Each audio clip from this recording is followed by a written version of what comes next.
active galaxies require a massive compact energy source of enormous strength to stabilize the orbits of stars contained within them. The engine, which drives the direction of rotation and shape of each galaxy, consists of what astrophysicists refer to as a supermassive black hole, located in the direct center.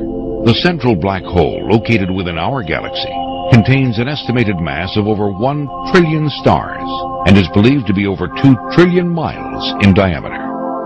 Many leading astro and quantum physicists also believe that supermassive black holes spin at an unbelievably high rate due to their overwhelming mass.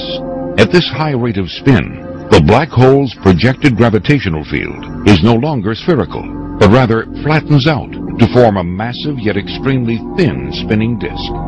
Our galactic plane can easily be identified by even the untrained eye.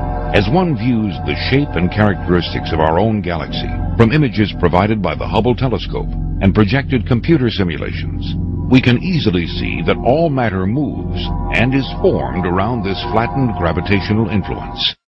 This also explains why all galaxies are flat and circular.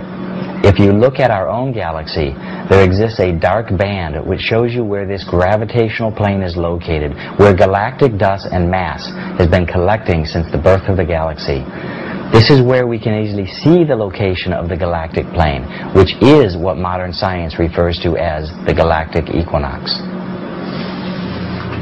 But what does this have to do with humanity's future? In the Milky Way, which is an active galaxy, our solar system cyclically moves above and below this galactic plane. As stars and planetary systems, including our own, approach this galactic plane, the gravitational influence increases, which disturbs the stability of each planet, including Earth. The passage through the densest portion of the gravitational plane is the direct cause of the devastating cycles and pole shifts that we see recorded throughout Earth's history. This cyclic nature of our solar system as we move through the Milky Way is precisely how many ancient civilizations based their calendar systems.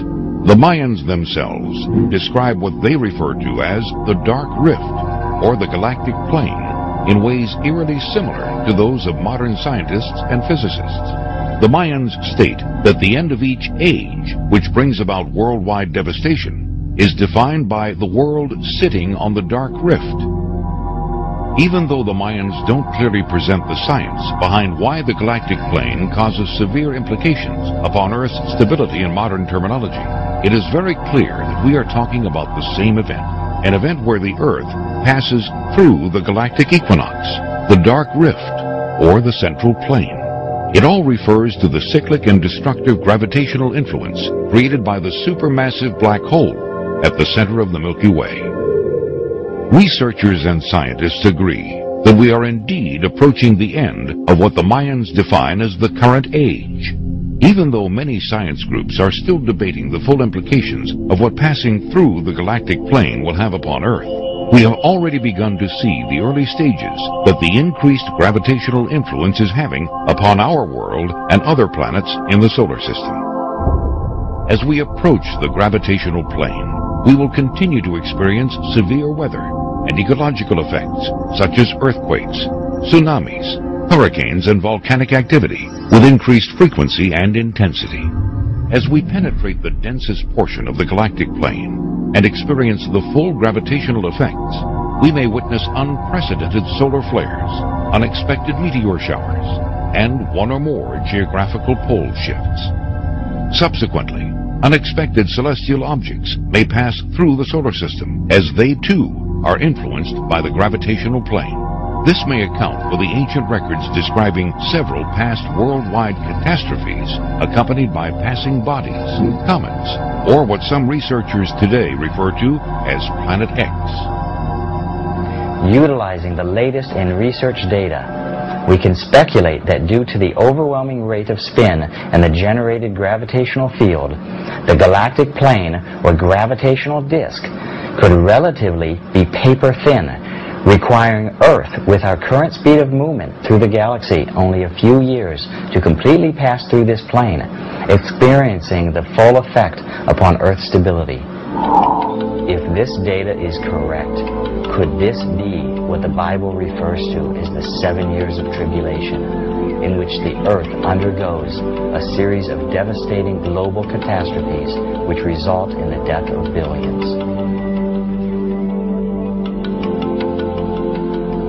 Well, one thing is for sure. The ancients endured several worldwide catastrophes that all but erased their civilizations from the face of the earth. Their clues, structural remains, and records have attempted to warn us and prepare us for the reoccurrence of this cyclic event. Warnings that so far humanity has ignored. Though modern researchers have a general time frame, we are still unable to pinpoint the exact year in which we will begin passing through the galactic plane. So even though the telltale signs are already evident throughout our world, how can it be known for sure when you should be bracing for tomorrow? Have the potential to cut off power and seriously disrupt the many sources of technology that we've become to depend on. For more on the potential danger and what can be done to prepare, I spoke a brief time ago with Michio Kaku. He's the author of Physics of the Impossible. Professor Kaku, thanks for coming on the program again. Should we be scared of the sun? Yes, every 11 years the sun throws a temper tantrum and unleashes a solar tsunami throughout outer space. In a worst-case scenario, I repeat, worst-case scenario, property damage could be over $1 trillion, power could be wiped out through most of the continents of the world, billions of dollars in property damage throughout many cities, and there could be food riots, collapse of what we call Western civilization may take place. Hang on, Professor. Are you really trying to scare us here? I mean, is this seriously a possibility? That's right. NASA and the scientists in this country are taking this very seriously. You see, we are very young in the space age, and every 11 years the sun flips the North Pole and the South Pole, releasing a burst of solar energy. So far, we've dodged the bullet, but we're very young in the space age. In 1859, all hell broke loose when we had telegraph wires. Telegraph wires were pretty much wiped out because of this gigantic solar storm 150 years ago. If something like that were to happen again, when we have hundreds of satellites, tremendous power grids around the world, it could cause untold havoc. And again, that's a worst-case scenario. We expect that in the year 2012, there could be more solar activity because that coincides with the next sunspot cycle. Yeah. Chances are nothing will happen, but we have to be prepared for a solar tsunami. Oh my goodness. Well, I'll start tonight, quite frankly. Is there anything we can do about this other than drinking ourselves into a stupor? NASA scientists have laid out many things we can do. First of all, we should start to have backup systems, and our power grid should be reinforced to handle outages from outer space. In 1989, power in Canada was partially disrupted because of a solar storm that took place. Our satellites have to be reinforced, and we have to make sure that our communications network especially remain intact in case of a worst-case scenario. Now, the lesson of Katrina, for example, was that the inevitable inevitably happens. And we were unprepared for Katrina, though we knew it could happen. Now, NASA is aware of the fact. Reports are now being issued by many scientists saying that it's good to be prudent in case at some point in the future a worst-case scenario happens, like in 1859. We are well into the space age now, and now is the time to reinforce our satellites and power grid. Okay, well, we'll have to end it there, but solar tsunamis is definitely something else for President Obama's in-tray. Thank you very much. The end of life as we know it. NASA did a study, and its findings are now out. We're not talking about global warming, a brand new government study on the very real destructive threat of solar storms. Check it out, the surface of the sun, a roiling mass of plasma and charged high-energy particles. As we move to the launch pad, we can show exactly what we mean, escaping the surface of the sun and traveling through space to areas down here on Earth. Now, this giant fireball, if that ball hit the Earth and its magnetic shield, it would be devastating. I want to show you New York City at night. Times Square, drove through here at 8 o'clock last night. Streets are empty, but the electric power grid would be wiped out by the current. Lights and computers, transportation, hospitals, all would go down. The study warns it would be a disaster, far worse than anything we have seen before. The menace of these sunstorms poses a bigger threat to more high-tech and advanced countries like the U.S. Everything from our sewage systems to our Wall Street banks operate with our power grid. And a game-changing solar storm that could hit at any time. So how worried should we be? Sounds like we should be. Michio Kaku is an astrophysicist and author of The Physics of the Impossible. Sir, good morning to you. Welcome back here. Glad to be on your show. Now, what I'm reading here scares me to death. Should I be that way? That's right. We're talking about a potential Katrina from outer space. Katrina caused about $100 billion in property damage.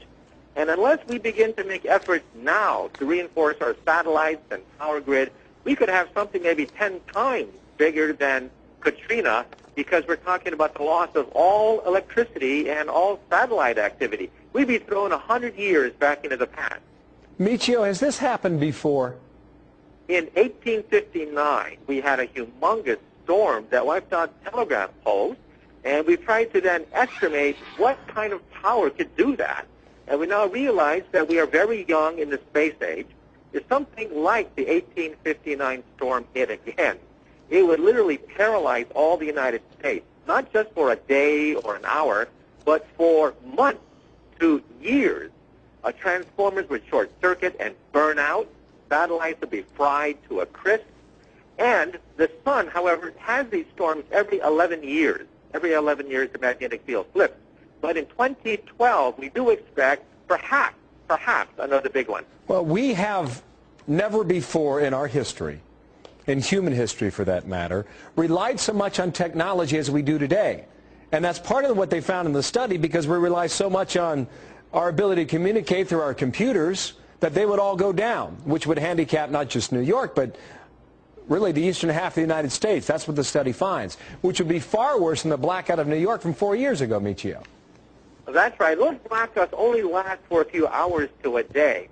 But if you start to short circuit all the transformers and blow out the satellites and fry the communications grid, then you're talking about knocking out the United States for months before we can get enough rescue crews and repairmen to handle not just one city, but hundreds of cities around the United States. You know, Michio, sometimes you come on here and you sound like the doctor of doom and gloom. Does something like this keep you up at night?